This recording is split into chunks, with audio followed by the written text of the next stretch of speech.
Wickham Road Music, and we're here today actually talking about slapping the bass, and we're talking about one of our favorite amplifiers, at least one of my favorite amplifiers, and I know for the store, is as Eden dealers, David Eden has really come up with some great products. And this particular product here, this is called an EC28. It's a 180 watt bass combo. And so the 2.8 element of this amplifier is going to be a reflection of the speakers that are inside of this particular cabinet. And so what we have is we've got two 8-inch speakers, and I'm telling you what, the sound that this thing is making, you know, with 2 8s and the amount of push that this thing has at 180 watts is pretty incredible. It's very tight. That's a little bit on the bassy side because of the fact I was doing some, doing the slapping stuff. But the point is we can kind of curve that up a little bit and carve this tone and maybe get it a little bit more on the mid-rangey sound. So I'm going to just adjust a couple things here. It's really low in here, man. You can really hear that low end. Very good.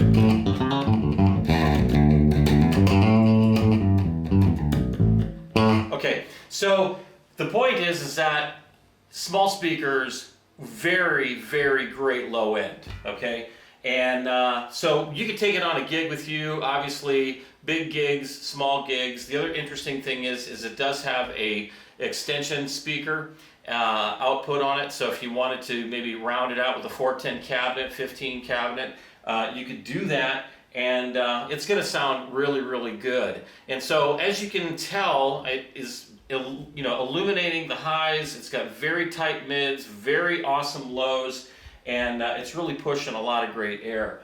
So one of the things that I want to do is I just want to unpack some of the elements on the top of this. And so what I'm going to do here is I'm going to kind of swing over, and then I'm going to do some tilting action so the camera can see what's going on here, because I want to hold on to the instrument so I can still play a little bit while we're doing this. And this is a little heavier of an amplifier, but if we do this, you can kind of see what's going on here.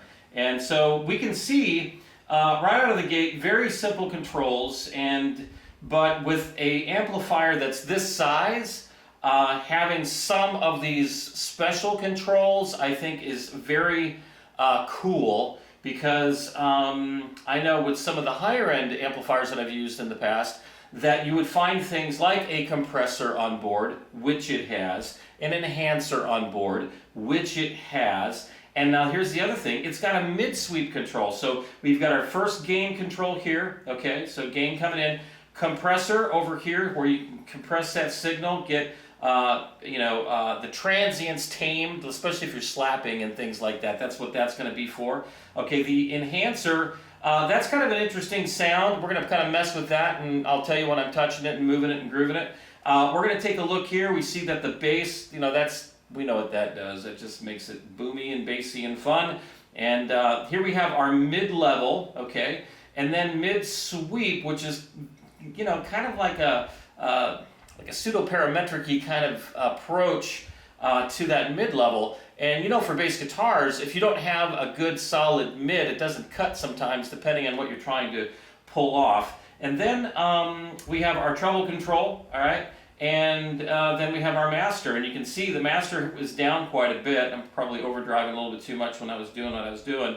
But the the controls, even as I was playing just a little while ago, just doing some slap stuff, the point is that, it was set kind of like 12 o'clock, like right in the middle, which means that it's really we're not enhancing and we're not cutting too much. It's just the amp sounds that good.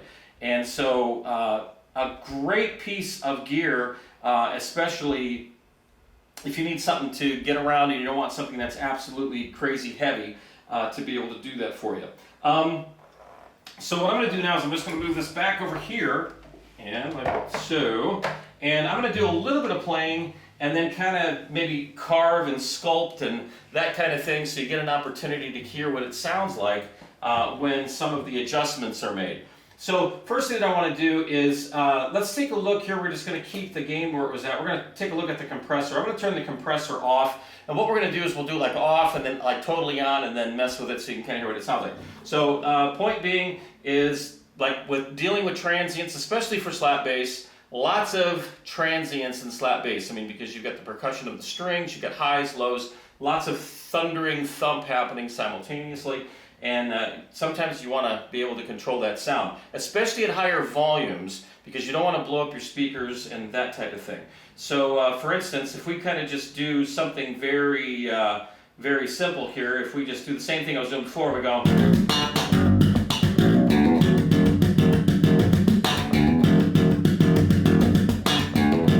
Okay, so that's without any compression. Now what we're going to do is we're going to kind of crank that up now and get an idea here. So right out of the gate, man, I mean, it's compressing the heck out of it. We're talking squashing it, if you can kind of hear that. I'll crank the volume up, give it a little gain boost here, but you can hear it's pulling those transients down.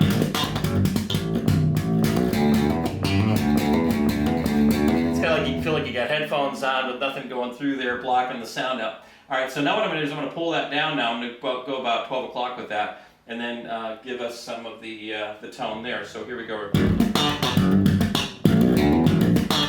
That tightened up the low end. It tightened up everything. I don't know if you can hear that.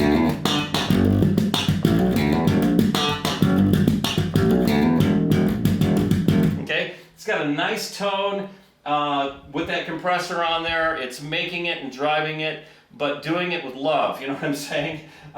Then we have the enhancer. Now when the enhancer is in there, this is, here what we're going to do is we're going to kind of crank it all the way to one side and then bring it in, so this is like nothing, okay?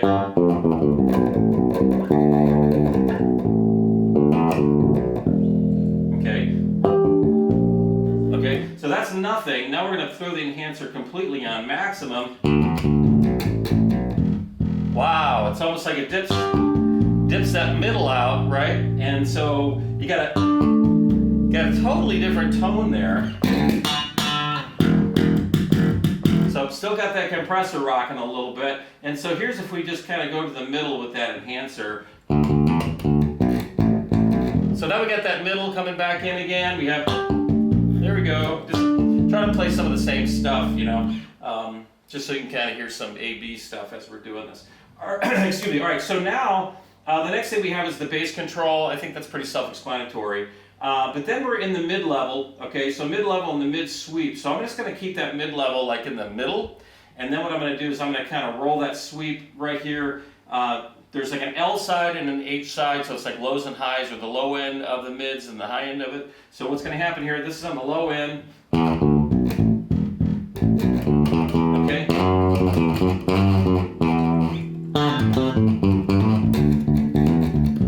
Okay, so there's that. And then now what we're going to do is we're going to go ahead to the maximum side. We're going to go to the highs here.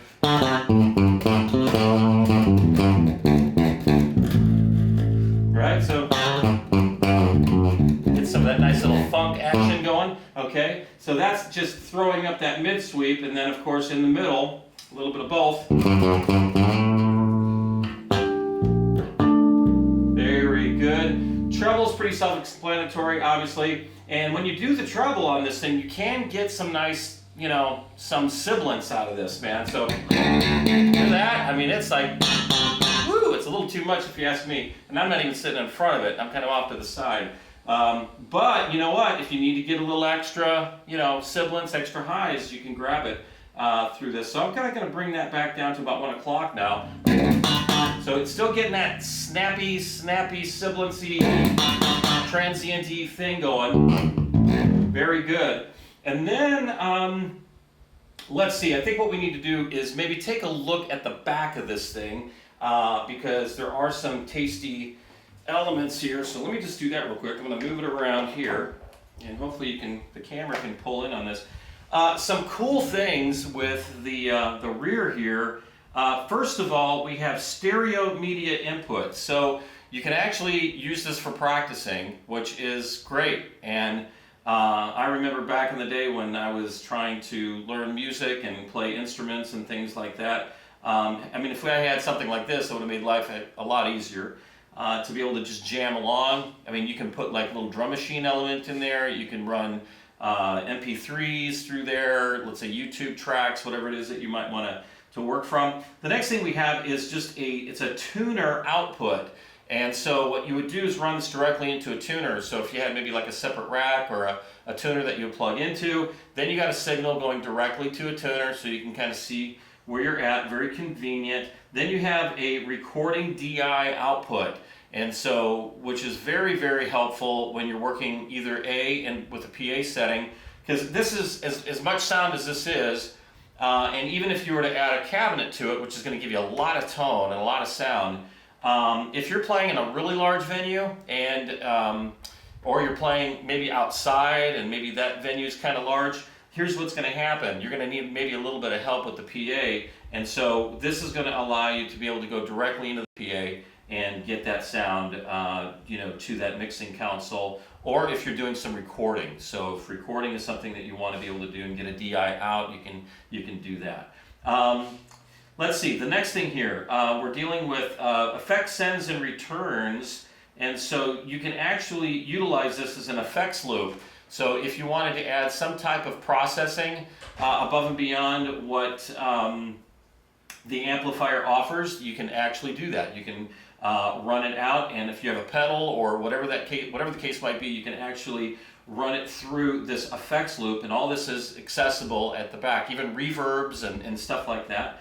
Headphones, very cool, because if you want to practice and not bug anybody in silence, you can jam till your heart's content and not bug your neighbors, and so that's built in here. And then of course that external speaker output. Now this basically says that you can go into it's a 4 ohm load minimum. Usually cabinets, you guys, are like 8 ohms or 4 ohms, but if it's a 4 ohm load going into here, what I've noticed with the Eden stuff is you get like the maximum horsepower in terms of output. So if you have a 4 ohm cabinet attached to this, I think you're going to be super surprised at the thunder that you're going to get from down under, man. So that's basically the back here, obviously the on and off switch and then the AC. But that's basically the back of this Eden EC28. So I'm going to turn it around again. I'm going to go this way so I don't mess things up. What I wanted to do next is to do something sort of off the path a little bit. And what that is to show you something a little bit different with this amplifier that you might not be thinking about or maybe have thought of. And what I'm going to do is I'm going to get my trusty Goodall acoustic guitar. If you don't know this by now, bass amps make fantastic acoustic guitar amps for a couple of reasons, man. And I'm going to share with you why before I play a little bit. First thing, power. Tons of it. Most acoustic guitar amps are about 50 watts, 25 watts, 30 watts. You have 180 watts of acoustic guitar power. Now, obviously, you have to be careful with that amount of power because it could feed back, and if you're not positioned properly and if you're not EQ'd properly. But what I want to encourage you with is that when you need power with an acoustic guitar amp, what I've noticed with smaller acoustic amplifiers is that when you start to crank them up, they begin to compress and the tone goes out the window. And what I found with this amplifier, that's not true. Bass amps, especially that have smaller speakers in them, do fantastic with acoustic instruments just across the board. I mean, you can use a bass amp even for a keyboard amplifier.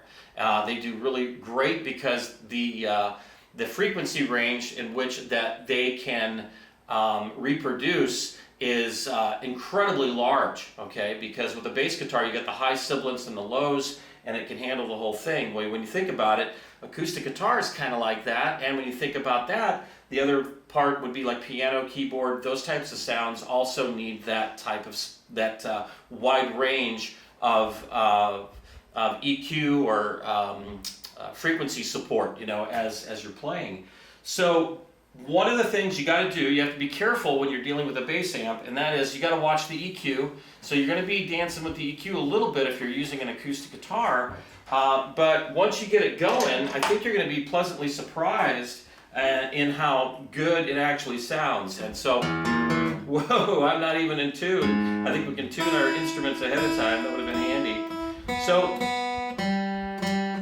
again, our store has these cool smart tuners. If you're interested in that, get that A where it belongs. There we go. And then here we have our E. Very good, very good. There it is. Okay, so that's just me jamming without the guitar going through the amplifier.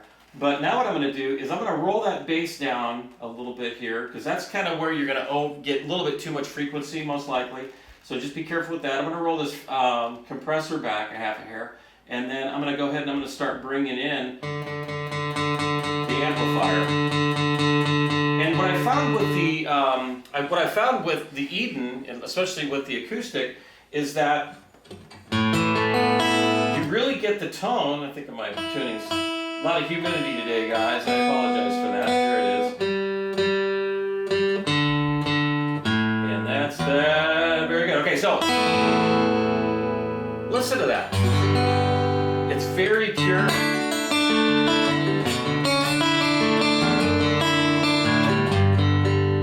That's just really pure and nice, and it just sounds really, really.